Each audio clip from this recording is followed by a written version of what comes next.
This is not the Arizona desert. This is Felixstowe in the east of England. This is my front lawn. Look how dry it is. Completely dry. Extreme weather events like this are the new normal.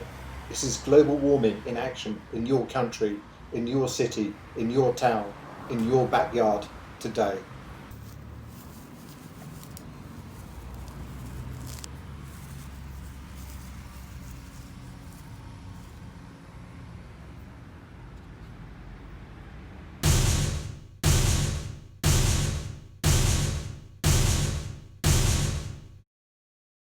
Can you hear that fucking traffic?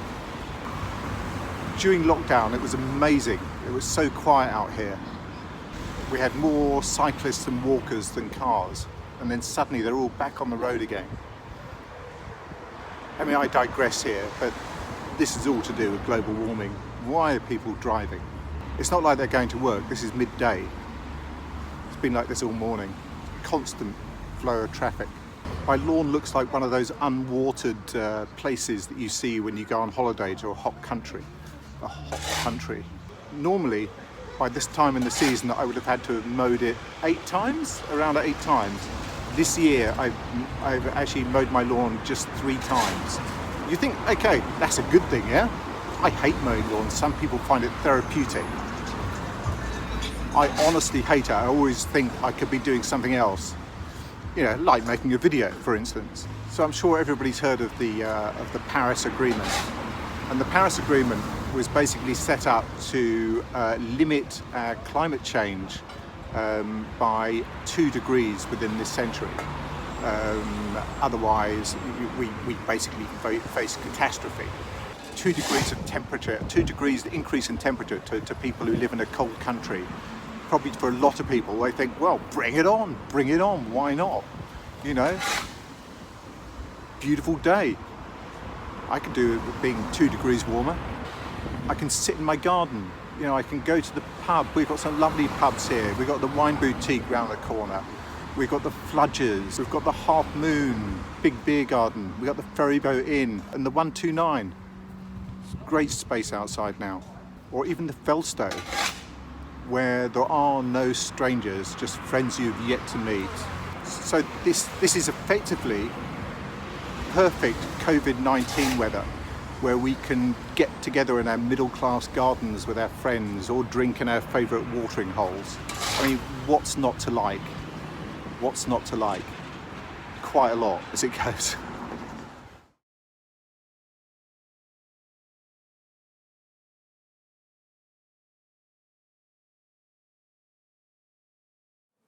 The truth is, as a direct result of global warming, extreme weather events are increasing every year, every decade. Extreme weather events that are a minor inconvenience to us, or even a pleasure because it's warmer and we can go to the beach and we can do all these lovely things, are actually devastating other parts of the world. The places that we watch on the news, you know, the places we watch on the news that almost feel like fiction. They're so far removed from where we are, and we've watched them so many times, it barely touches our soul anymore. It's happening somewhere else, not here. Like watching a movie, it feels fictional. Cyclones in southern Africa that killed over 1,000 people and displaced millions more. Wildfires in Australia. Well, of course, that one caught our interest, didn't it? Droughts in East Africa, leaving over 15 million people needing outside aid. Droughts in Central America, leaving over 3 million farmers without livelihoods. Floods in India, Nepal, Bangladesh, that displaced over 12 million people. And that's just the stuff that actually makes the news. It's just the stuff that makes the news. And there's another subject that makes the news, and I'll get to it in a minute. Bear with me. First of all, I've got to say to you, I'm not saying that all wars are a result of global warming. But listen to this. I'm not making this shit up. When you get extreme weather events, you get a scarcity of resources. And by resources, I'm talking about food and water, basic necessities, things you need to live. And when you get scarcity of basic resources, you get conflict as people fight for what is left. So for anybody who's watched the series of The Walking Dead, you will know conflict. So when you get conflict, which is also known as war, you get displaced populations, which are also known as refugees, who are literally fleeing their country for their lives. And all they want to do is find somewhere where they and their families can live. And when I say live, I mean fucking staying alive is what I mean. And then when they reach the green shores of our beautiful developed countries, we basically tell them to fuck off. Why should we let you into our country and share in our greed that is heating up the planet, which is causing the conflict, the war, which is driving the refugees to seek somewhere to live in the first place? How mad is that? It's like burning down your neighbour's house and then telling them they can't stay at yours. We're not connecting the dots. We simply think it doesn't matter. It's happening somewhere that's not here. It's happening in Bangladesh or India or Southern Africa. Places that don't matter, right? Australia, that mattered, didn't it? If you are one of the people who actually sent money to the Australian Bushfire Relief Fund and you are still buying bottled water, you need to join the dots. This is not fiction. This is really happening. And it's happening places that you care about and places you don't care about. And it's happening in your town. Extreme weather events are happening everywhere. Wherever you are watching this from, extreme weather events are happening where you are now. They're increasing. They're increasing every decade. It's undeniable. 97% of the world's scientists agree climate change is happening. Yet, somehow, we believe the 3%. Go figure. We continue to fly several times a year sometimes.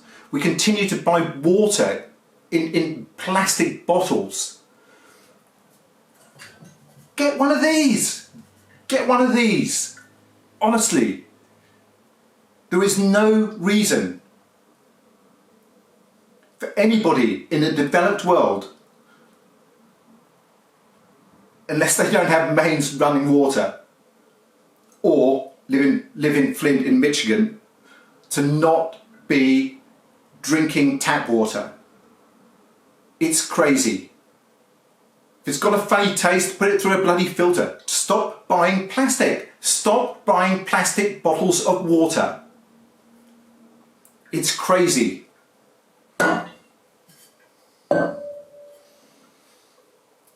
And don't kid yourself that, that you recycle it so it makes it okay. The best estimates we have, and I'm talking about, your proper corporate shit spin stuff that they put out there, is that we are possibly recycling about 20% of our recyclable plastic right now. 20%. That's it. I mean, it's up from what it was. We've got better, but 20% is not exactly a lot.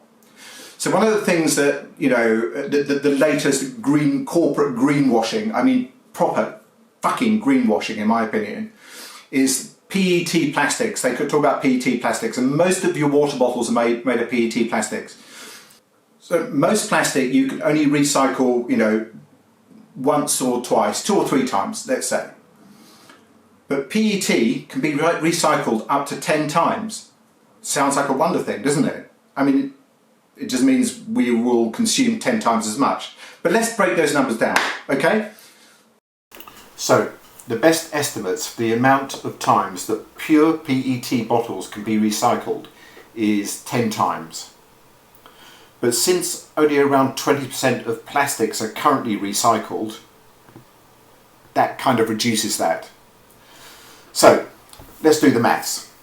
If we take 1,000 pure PET bottles, how many will be recycled 10 times?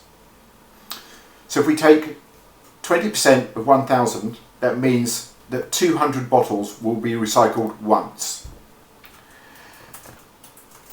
And then taking 20% of 200 means that 40 bottles will be recycled twice. Taking 20% of 40 means that 8 bottles will be recycled 3 times. And then taking 20% of 8 means that 1.6 bottles will be recycled 4 times. Taking 20% of 1.6 means that 0.32 bottles will be recycled 5 times.